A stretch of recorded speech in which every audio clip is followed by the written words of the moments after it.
Thank you so much for joining us here on the Dwellynn Show. I'm your host, Ola Dantes, and I've got the amazing AJ Osborne with us. How are you doing today, AJ? Doing great. Thanks for having me on. I appreciate it.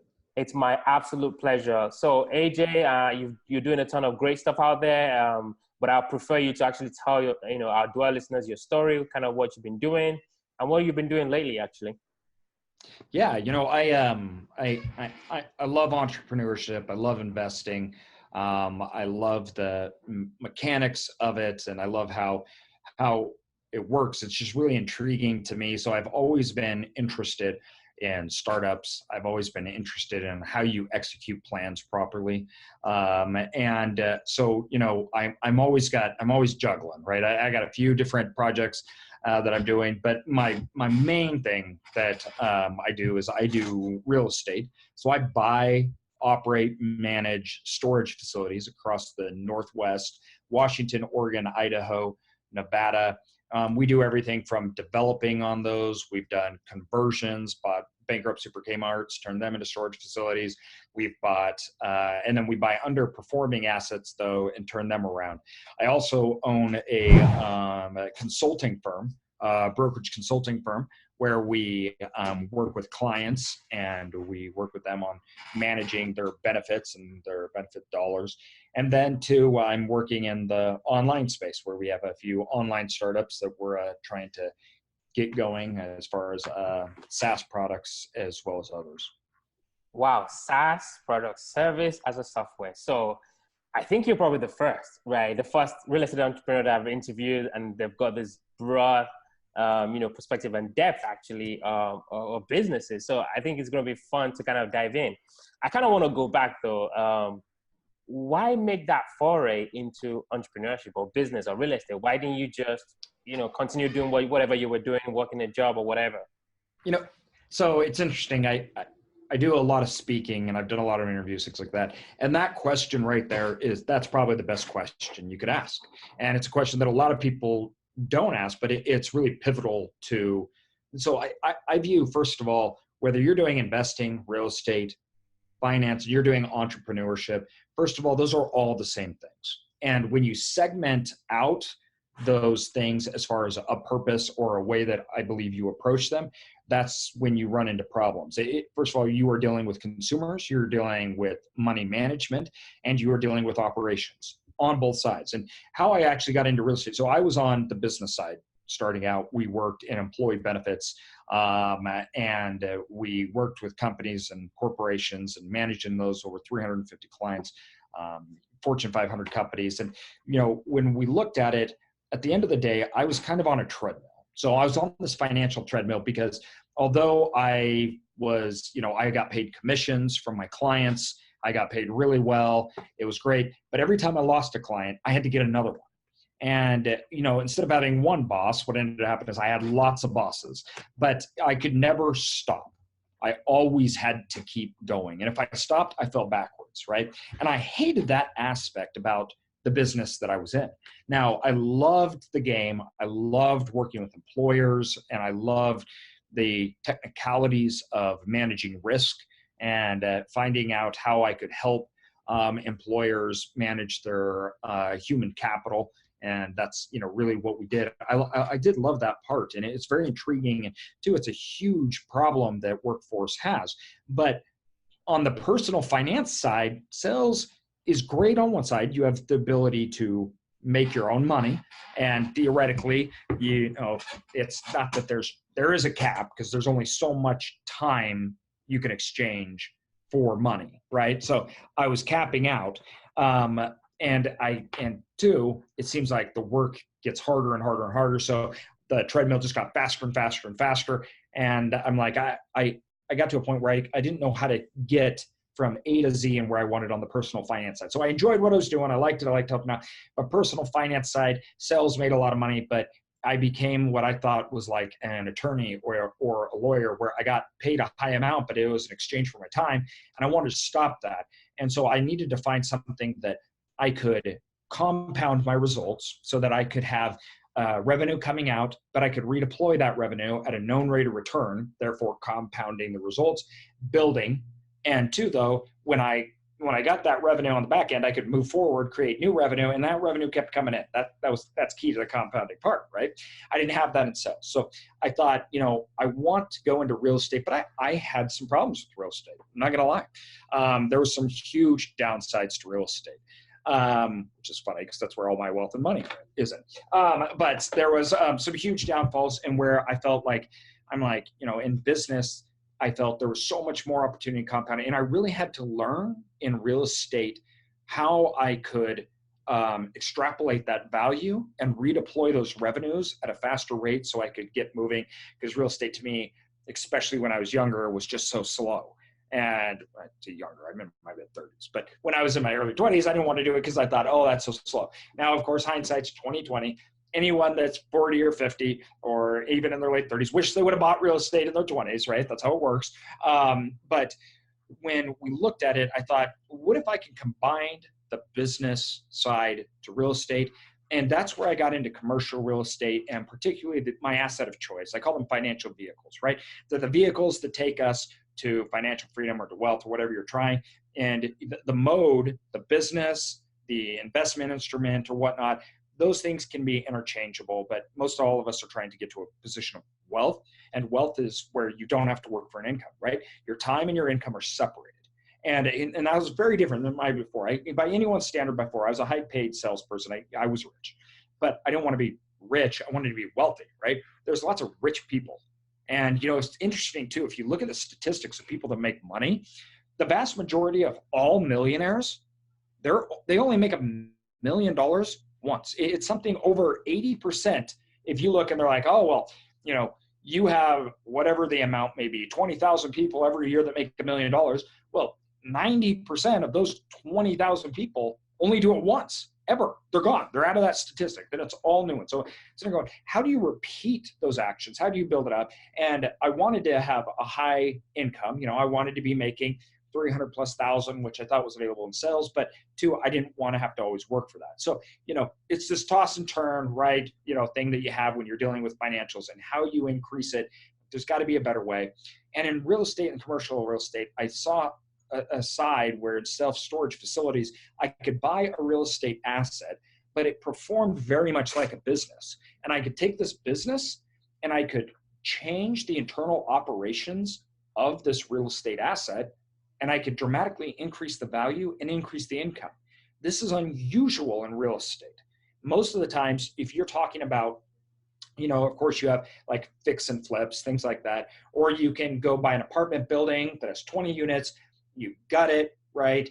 You turn it around, you fix it, clean it all up, and you can increase rates. But with storage facilities, you have multiple products. I sell insurance, I sell boxes, I sell things. I turn over people every single month, and a 10 by 10 and a 20 by 20 and a 5 by 5, they're all different priced. And two, I sell lots of them, so I can change the fundamentals of the business very quickly. Two, there's different consumers. I can pick the consumers I want, get rid of the consumers I don't want.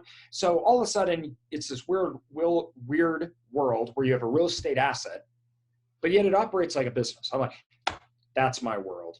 That's where I want to be. So I really love that. Like, I have never heard self-storage as an asset class been described the way you've just broken it down. I really, really like that. My question though, and I've got a really interesting question. So you were doing pretty well in the sales world. Like you said, you were rich, you were making good money. And for some who might be listening to our conversation, you might be thinking, well, I kind of maybe fall in that bucket. Maybe I'm a doctor, or I'm in sales, I'm making a lot of money. But the how trade do you class, actually right? make that? Right. But how do you make that first leap? Like, how did you get into that first deal? What did you actually have to do? Great question, because our first deal was not a good deal. Our first deal that we did, it wasn't a bad deal by any means. But if you look at it, we had a small deal that we did in a place called Bonners Ferry, Idaho. No one knows where Bonners Ferry, Idaho is. It's gorgeous, but there's more grizzly bears than there are people. So Bonners Ferry, Idaho, little town, right? We bought it. It's like 17,000 square feet. We put just over $200,000 into the deal. We sold it a few years later, and that was simply like a diversification of income. We needed something. We liked the idea of self-storage. We weren't doing a good job managing it. We weren't really doing it. And when we sold it, we actually sold it for less than we bought it for. But we learned. and I learned how the business ran, and I learned what we needed to do to increase that value in that business.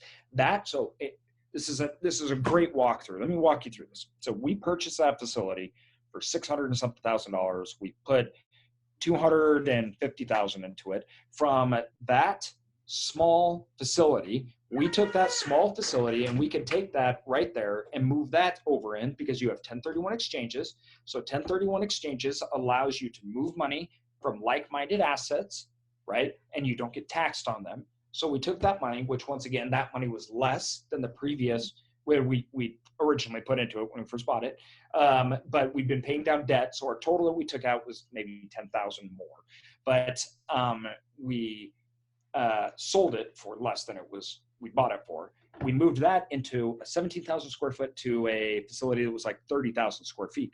But because we learned, we moved it into there. We turned that facility around. We repaired a lot of stuff. We increased the rents. We stabilized the asset. We put in good management. That facility, we turned around and sold 18 months later for $950,000. We bought another facility for $4 million, 18 months later for $4 million. We did the same thing in that one. We're currently expanding that one, but even that one, we bought it, it was 65,000 square feet. Before we did the operations, we improved management, things like that. That facility is worth $8 million, and now we're currently expanding it. That should be a $9.5 million asset. And that kind of shows you the power of compounding, right? This is starting with $250,000. We added in out of our money along the way, it's roughly $100,000. So let's say all in over the years that we put in, it's $350,000. So isn't that amazing? It is.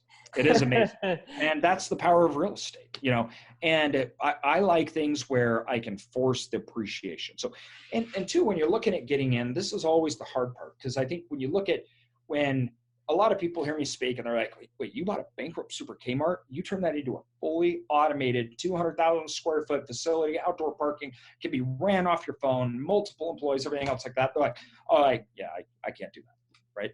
Like But why do people say that? Why do you think people say that? Because they don't see the past. They don't see the past. They don't know that, our first deal we lost money on. We didn't know what we were doing. We hired some local management company to run it. There was no gates. It was gravel. Somebody just pulled up and put a lock on it. We weren't even doing collections right. People already made money. People weren't even paying us. We weren't even collecting money. We didn't even know how we were doing it, right? They didn't see the years that I worked 2 jobs. I ran my benefits company because I still needed to make an income. All that money we had to invest inside a management company. We had to build out assets. I had to learn how. So me and my partner worked 2 jobs during this whole time to try to make it. And once again, too, a normal person that's making, $250,000+ in a sales job, they're going to go, I'm not doing that. I'm traveling. I'm going to buy a bigger house, right? Stuff that they're not doing that. They're not working 2 jobs. They're not working 3 jobs, And so we poured all our money into it. We spent the time. It took years to learn. Then after building up, after buying multiple assets, after messing up, creating policies, procedures, hiring people to help us, then all of a sudden, years later, we got to a point where we could take advantage of an opportunity like a conversion of that size. Most people are like, I wouldn't even know how to get into it. I didn't either. I was in a networking group with a group that I was in Southern California. One of the guys next to me said, hey, I know where there's a bankrupt Super Kmart, and I think I'm going to turn it into a self-storage facility. I don't know anything about self-storage. Now, you run self-storage. That's what you do. You do a great job. Do you want to team up and we can get this deal? Sure. We did it, and that's it. So the reason people don't think that they can is they don't see the past. They don't see everything that it took to get to that point, right? But the fundamentals are the same. You have to, and this gets used over and over and over again, but it's because it's true. I mean, besides just hard work and simple foundational principles in investing, right, there's not a whole lot else. There's not much more of a playbook you can use because the playbook is learned, right? So I like to tell people, if you're trying to get started in real estate, if you're trying to get started in entrepreneurship, any of those things, the first thing you have to do is you have to be a cultivator, and you have to cultivate opportunities, right? This was actually something that came to me very easily because I was a sales guy. In sales, you have to cultivate opportunity. I have to go out and get rate prospects, right? And I know if I get a prospect, they can become a client, then they'll pay me. Well, that's the same thing. In real estate, you got to go out and you have to get prospects. And if you close the deal, right, now you have a client, and that's a building, right? So the first thing you need to do is you have to get yourself in the right frame of mind where you're like, listen, I'm not perfect. That's okay. But two, this guy sitting on a podcast right here talking about it, neither is he. In fact, too, most everyone's much more intelligent than I am. And so it's you have to realize that this weighing scale that we use makes no sense at all. And comparing yourself, first of all, will simply erode away not only your confidence, but your ability to execute. You need to worry about you at that time and getting yourself ready for just the next step. And then the more steps you could take, and the faster you could take them, you're going to get themselves there. So by putting yourself in a good financial position, by creating cash flow internally, whether that's just with your job, right? As in you have low debt, you have low obligations, low expenses, and you have excess money coming in, right? That's your personal margin that you have there that you keep. So and you can save money and you have free cash flow. Well, now you can start looking for opportunities. If you are worried, if you're drowning in debt, well, you're not looking for opportunity. You're looking to get out of debt. So don't worry about the guy that's building skyscrapers, because that doesn't matter. That just doesn't matter. Worry about getting out of debt. Get out of debt, get your financial self in order, and then start learning about avenues that fit your personality type, your skills, things like that, and start to try to cultivate opportunity. And I know people have it hard, and I know life is tough and it sucks. I mean, to give you any idea, so I was completely paralyzed. I was paralyzed from head to toe on life support. And I have 4 children, a wife, and I was in immense amount of pain. My nervous system started to get eaten by my white blood cells. My brain stopped being able to talk to the rest of my body. They put me on tubes. I was in a coma. I got out of the coma, and I was paralyzed from head to toe. And it's been, I've had to come back. I'm still partially paralyzed in my lower legs. And I know and I understand that life gives us things that we have no control over, right? If you are born into a home that's either broken, or you had terrible parents, or you had a bad atmosphere, or you had deaths in the family, maybe you were abused, all these things, like terrible things happen. And it's not about the things that happen to us, but it really is how we react to them. And I came to that point where I had to deal with that in my life. I was like, listen, is this the rest of my life? Am I now crippled for the rest of my life? Am I a dad with 4 kids that I can never play games with my children again? For a while, we didn't know if I was even going to live. I couldn't speak because I was on tubes. And so I couldn't speak for over 10 weeks. And I was in mass amounts of pain. It was unbelievable. I'd just sweat and pass out. And I couldn't talk to anybody and tell them they had lots of drugs. And I've had to come back, and I had to relearn how to do everything. I had to relearn how to walk, use my hands, eat, drink, everything, right? And as you're coming through these things, you really do have an opportunity. And the opportunity is simply how you handle them. And that is really, when you're looking at how to get from point A to point Z, you have to try to put yourself in the best position to execute on the best opportunities that come your way. You may not even like those opportunities, but it doesn't matter, right? Life does not care. Life did not care that I didn't want to get paralyzed. Didn't care. That's what happened, right?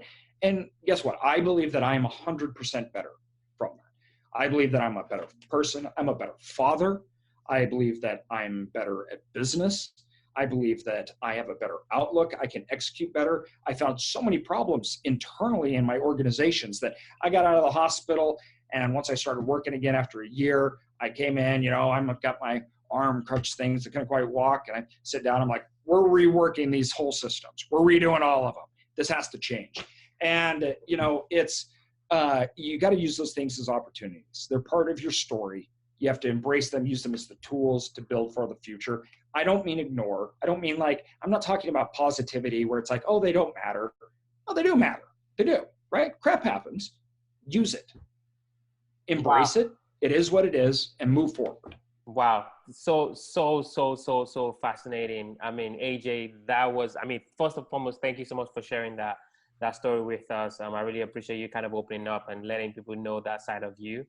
Because sometimes, listeners are, tuning in and just thinking, well, this is just a rich guy. Like, he hasn't gone through anything in his life. He doesn't know anything, So I think just having that extra layer, you didn't have to share that. So I really appreciate you sharing that with me. I just want to. I think it's important. Right. I mean, clearly, because then my next question was, I've got this list of questions that we probably can't even get to. But you had this real estate business. You were doing okay in that business, but then you going into like online startups. You've got your consulting business. Surely, would you not just be on a beach somewhere chilling, living life? Why do these other businesses? So, this is interesting question. I look at it first and foremost, like I was given a second chance at life. And I realized something that maybe a lot of people don't have the opportunity to realize. First of all, that most in life doesn't matter. It just, don't worry about looking dumb. Don't worry about feeling stupid, right? Yeah, this is coming from a guy that lied in a bed and couldn't even use the toilet. I had an earthquake. I mean, like, really, come on, just life sucks. It's going to happen. But you have so much opportunity. There's so much that you can do.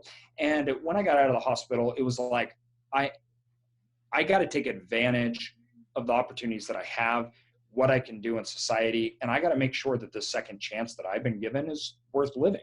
And it shouldn't take that. It shouldn't take a second chance. Okay? We all have this one chance, right?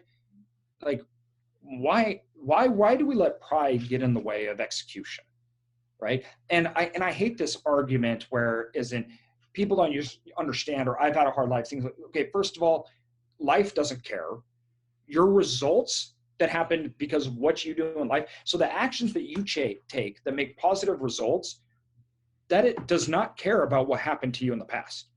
It doesn't. If I go home and I sit on the couch and watch TV from this day forward, and somebody else goes out and works their butt off, they're going to get the positive results and I'm not. And it has nothing to do with what we did in the past.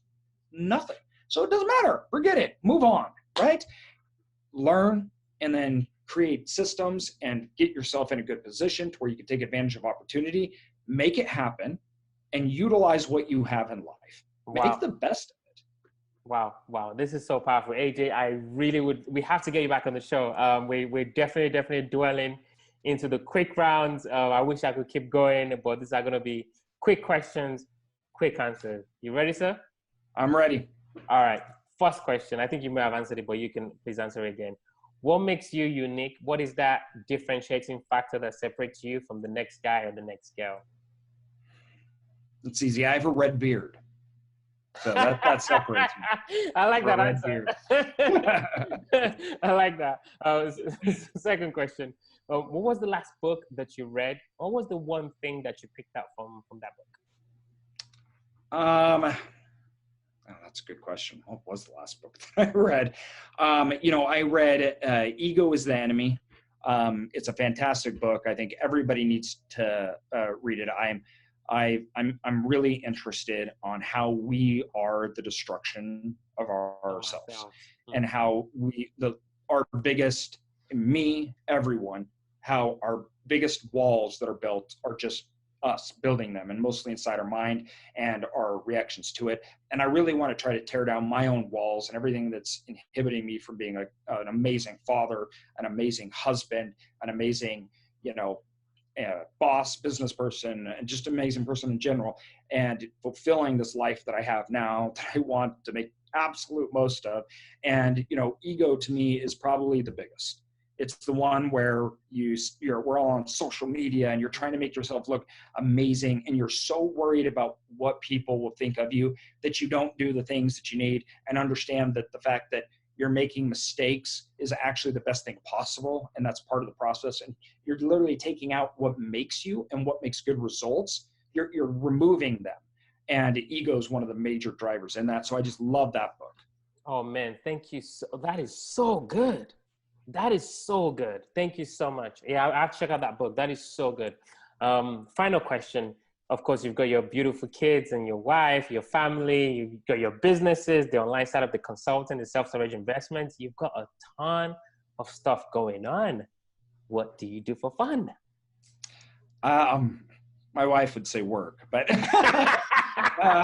I really do love. I love it's not work. I'm just having fun, right? I'm building, and I think that's great. But I do love all sorts of. I'm big into the outdoors. Being in Idaho up here in the Northern Rockies, I love fly fishing, and I love being out and getting out of the world that we've created and going into the natural world and putting myself in that framework. I think brings on another view and allows me to internalize decisions and things differently. So I really do love being in the mountains. Yeah, my favorite speakers of all time, I wish I met him, Jim Rohn. He's from Idaho. So every time I hear Idaho, I'm like, oh man, I just love Jim Rohn so much. So if there's somebody listening to our conversation, I'm going, well, I really like this AJ guy. I like his story. I want to know more about AJ. I want to connect with AJ somehow. What is the best place people can reach out to you and get to know you better? So I have a blog and I'm starting up a YouTube channel and everything. And when I was lying in the hospital, I was lying there paralyzed. The next morning, the hospital was going to let me go. It was Christmas Day to have Christmas with my children. And I was so excited to get out of the hospital and to go see. They gave me 5 hours. I had to go back, but they gave me 5 hours that they would take me and go to the hospital, see my kids on Christmas morning. And it was snowing and I was so excited. I'm like, I wonder what the kids are going to get for Christmas. And I realized that I wasn't worried that they were going to not get Christmas. I wasn't worried about my wife having to work because I'd achieved financial freedom in a way that most people don't have the opportunity to. And it was then that I'm like, this is something I need to help other people with. And I would, I really decided at that point, I'm going to create an avenue or a means to try to help other people. And that was Cash Flow to Freedom. And it's number 2, cashflow2freedom.com. I'm trying to upload blog posts, videos, things like that, educational stuff about achieving financial freedom, investing in real estate and entrepreneurship. And so if you come to there, you can email me from there. Get in touch with me. That's probably the easiest way. Cash Flow to Freedom. I love it. What a nice title. Also Instagram, AJ Osborne, Facebook. That's awesome. AJ, thank you so much. I learned a ton. Most importantly for me, I really appreciate you sharing your story with us, inspiring us to different perspective there. Thank you. I really appreciate you. Absolutely. Thanks for having me on. I appreciate it.